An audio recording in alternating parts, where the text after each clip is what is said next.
అదేంటంటే మనము సజ్జల గారి దగ్గర ఎందుకు అసలు మేము అప్పుడు కూడా వెళ్దామని అనుకోలేదు. వాళ్ళు ఒకవేళ జోగి రమేష్ గారు మళ్ళీ పిలిచి మళ్ళీ మాట్లాడదాం అంటే మేము వెళ్ళదలుచుకోలేదు. ఎందుకంటే ఆయన మీద మాకు నమ్మకం లేదు. 1 ½ ఇయర్ నుంచి నన్ను అన్ని రకాలుగా నా కుటుంబాన్ని పెళ్ళైన వారం రోజులకే ఇబ్బందొచ్చింది అని చెప్పితే 1 ఇయర్ వరకు ఎక్స్‌టెండ్ చేసి నన్ను ఇబ్బంది పెట్టి ఎన్నో సార్లు మమ్మల్ని సెటిల్ చేద్దాము. సరే అయిపోయిందేదో అయిపోయింది. మనం మాట్లాడుకుందాం అని చెప్తూనే పెద్ద మనుషులు లాయర్‌లని వాళ్ళందరినీ మధ్యలో పెట్టుకొని మాట్లాడతామని చెప్తూనే ఆయన ఈ 1 ఇయర్ గ్యాప్‌లో అతనికి ట్రీట్మెంట్ ఇప్పిస్తాము. అతనికి ఇంకొక 4 మంత్స్ జైలుకెళ్ళడం ఇదంతా జరిగింది. సో, ఇదంతా అయిపోయిన తర్వాత మేము 1 ½ ఇయర్ తర్వాత మొన్న రీసెంట్‌గా లాస్ట్ మంత్ కంప్లెయింట్ సిపి గారికి ఇస్తే ఇచ్చిన వెంటనే అందరికీ తెలిసిన వెంటనే మీరు కంప్లెయింట్ ఇయ్యొద్దు. మీరు రాణా టీ సూపర్ ఐడియా. వేడి వేడి టీ, మెరీనా బీచ్ లో కారకారంగా 2 మిర్చి బజ్జీలు. మాకు టీ అంటే ట్యాంక్ బండు, పక్కన ఉస్మానియా బిస్కెట్. ఆ తర్వాత ఒక పాత పాట. అది సేమ్డా, థ్యాంక్ యూ. ఇది కూడా సేమ్. ఏవిటి gold cup. చెప్పేది అర్థం కాకపోతే రుచి చూస్తే మరువలేనిది. అదేంటి సజ్జల గారి దగ్గర రామకృష్ణ గారి దగ్గర మాట్లాడుకుందాము అని చెప్పితే సరే సజ్జల రామకృష్ణ గారి దగ్గర అంటున్నారు కాబట్టి మాకు ఆయన మీద పూర్తి నమ్మకం ఉంది. ఒక పార్టీ హెడ్ కాబట్టి మాకు నమ్మకం ఉంది కాబట్టి మేము అక్కడికి వెళ్ళాము. వాళ్ళు చెప్పినట్టే కంప్లైంట్ ఇచ్చిన నెక్స్ట్ రోజు ఆయన మీద గౌరవంతో ఒక పెద్దగా మమ్మల్ని పిలిచారు కాబట్టి మేము వెళ్ళాము. వెళ్ళిన తర్వాత అక్కడ ఖచ్చితంగా సజ్జల గారి దగ్గర వెల్లంపల్లి శ్రీనివాస్ గారు ఉన్నారు అండ్ జోగి రమేష్ గారు, వాళ్ళ కుటుంబ సభ్యులు, వాళ్ళ లాయర్ గారు వాళ్ళందరూ కూడా తీసుకొని వచ్చి సజ్జల గారి దగ్గర కూర్చోబెట్టడం జరిగింది.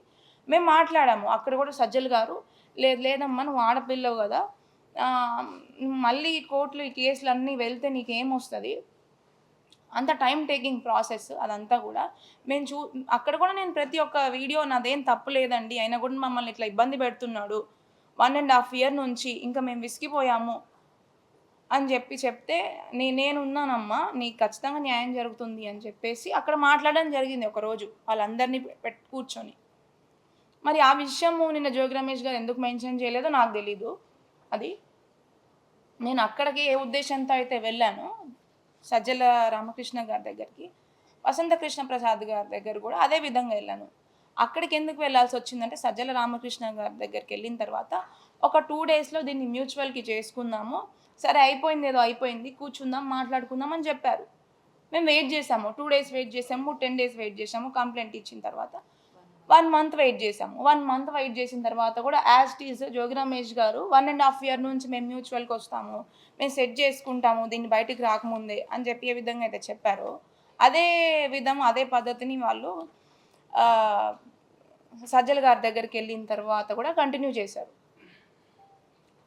సో దాని తర్వాత నాకు అక్కడ కూడా దాని తర్వాత ఇంకొక విషయం కూడా చేశానండి. నేను జగన్ గారి ఆఫీస్ దగ్గర కూడా వెళ్ళడం జరిగింది. నేను అక్కడికి వెళ్ళిన తర్వాత మాకు న్యాయం జరగట్లేదు సజ్జల గారి దగ్గర అని చెప్పేసి అక్కడ కూడా ఆఫీస్కి వెళ్ళడం జరిగింది.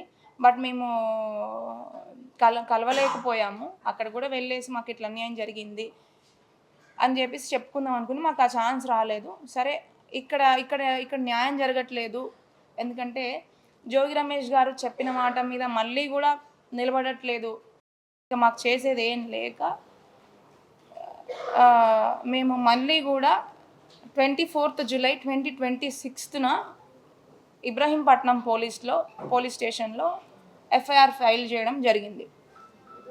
ఎందుకంటే ఇంకొక విషయం, ఈ ఎఫ్ఐఆర్ ఫైల్ చేసే ముందు నేను ఒక ఇంపార్టెంట్ విషయం చెప్దాం అనుకుంటున్నాను మీ అందరికీ.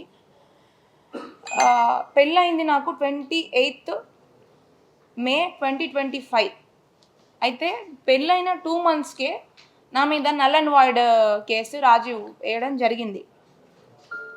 దానికి అసలు అంటే వాళ్ళు నిన్న చెప్తున్నారు కదా, వాళ్ళిద్దరి మధ్యలో మనస్పర్ధలు వచ్చాయి, వాళ్ళు ఏవో అయినాయి అని చెప్పి. వాళ్ళు మనస్పర్ధలు వస్తే అసలు ఆ ప్రాబ్లమ్స్ ఏంటి, అసలు నేను చేసిన తప్పేంటి? వాళ్ళు పెళ్ళైన 2 monthsకే అసలు అసలు నా మీద డైవర్స్ ఫైల్ చేయాల్సిన అవసరం ఏముంది? మరి డైవర్స్ ఫైల్ చేస్తుంటే అది ఖచ్చితంగా వాళ్ళ తండ్రికి తెలియకుండా అయితే చేయరు కదా! వాళ్ళ తండ్రి హెల్ప్‌తోనే ఖచ్చితంగా వాళ్ళ కుటుంబ సభ్యుల హెల్ప్‌తోనే 2 monthsకి డైవర్స్ ఫైల్ చేయాల్సిన అవసరం ఏముంది నా మీద? నేను ఇంట్లో ఉండంగానే.